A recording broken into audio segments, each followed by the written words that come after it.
एक इनसेंसिटिव, एक असंवेदनशील किस्म के लोग हैं हम। मैं, मेरा बैंक बैलेंस, मेरी गाड़ी, मेरा फ्लैट, और वो शायद हो जाता है 1200 वर्षों से मुसलमानों से लड़ते हुए शायद हम लोग थक गए, एक सभ्यता का थकान हमारे अंदर आ गई।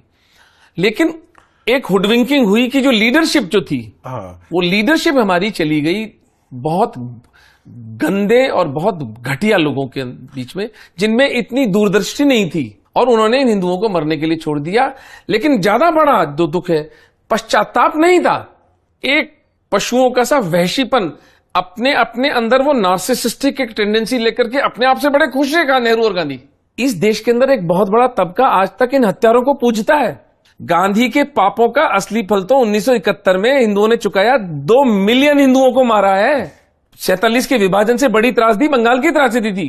टेड कैनेडी के मेमोइर्स पढ़िए आपको समझ में आएगा कि बांग्लादेश में पाकिस्तान की आर्मी ने क्या जेनोसाइड किया हिंदुओं के साथ। इंटेलेक्चुअल्स ढूंढ ढूंढ के, बिल्कुल, हिंदू स्त्रियों के स्तन काट काट करके उनको मारा गया है। And in lakhs.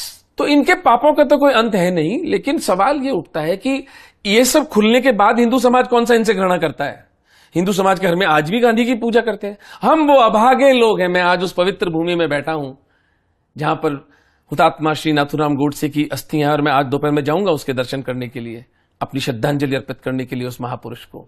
हम वो अभागे लोग हैं प्रवीण भाई, हमारा नेतृत्व गांधी की पूजा करता है और हम नाथूराम गोडसे की पूजा करते हैं। ये फंडामेंटल डायकोटमी है, ये मौलिक भेद हिंदू समाज के अंदर है।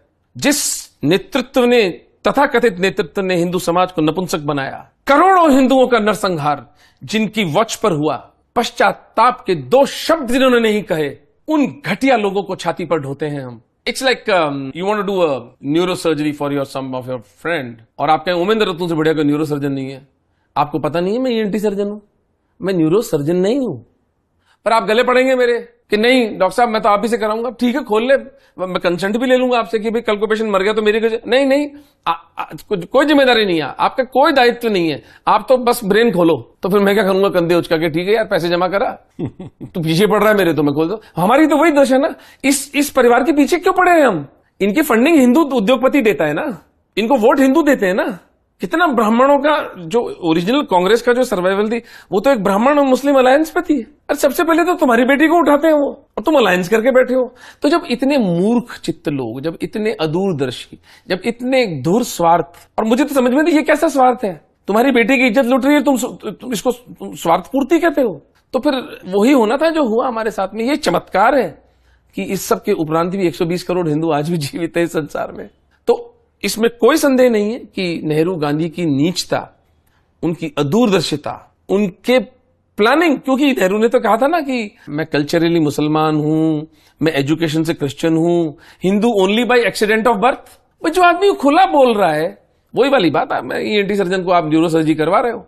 तो ऐसे बौने लोग, ऐसे टुच्चे लोग, इनको आपने भारत जैसी महान सभ्यता का दायित्व सौंप दिया, तो कोई आश्चर्य नहीं कि जो हुआ हमारे साथ वो होना था।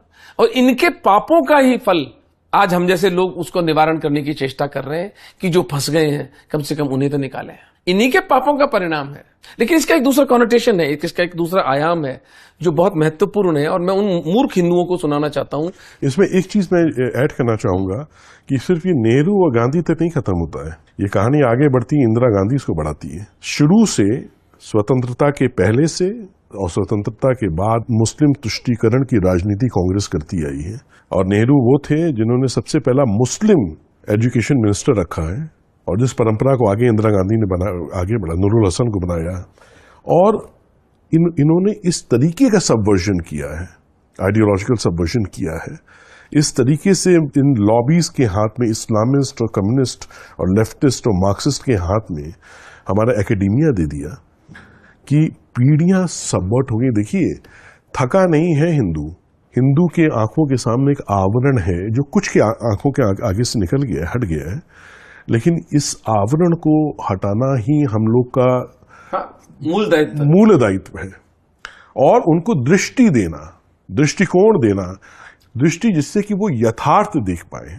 देखिए, हमारे आपके बचपन में अगर आप याद करिए तो हम लोग कैसे बड़े हुए, किस सोच से कि ऑल रिलीजियंस आर सेम, ये स्थापित किया गया था ना। सेक्युलरिज्म का एक हम लेके चल रहे हैं अपने सर पे, एक टोकरी लेके हम तब से ढो रहे हैं। सेक्युलरिज्म का पार्ट सिर्फ हमें पढ़ाया गया है, और रिलीजन्स आर सेम का पार्ट सिर्फ हमको, इससे बड़ा फ्रॉड और कुछ नहीं हो सकता। It's a fraud. It's a fraud. Yeah, it's a con job.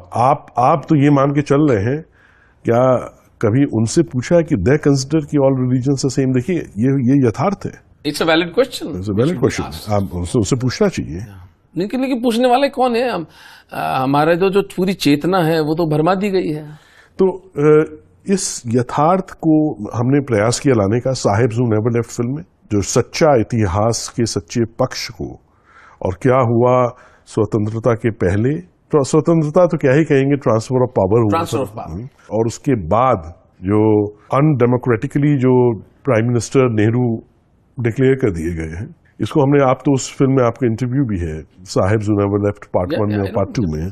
तो आई थिंक ये इस तरीके का प्रयास है, जब हम करेंगे, सत्य को सामने लाएंगे इस तरीके की आपकी बातों से, इस पॉडकास्ट से, हमारी जो फिल्में हैं उसके माध्यम से, तो वो आवरण हटेगा निश्चित रूप से।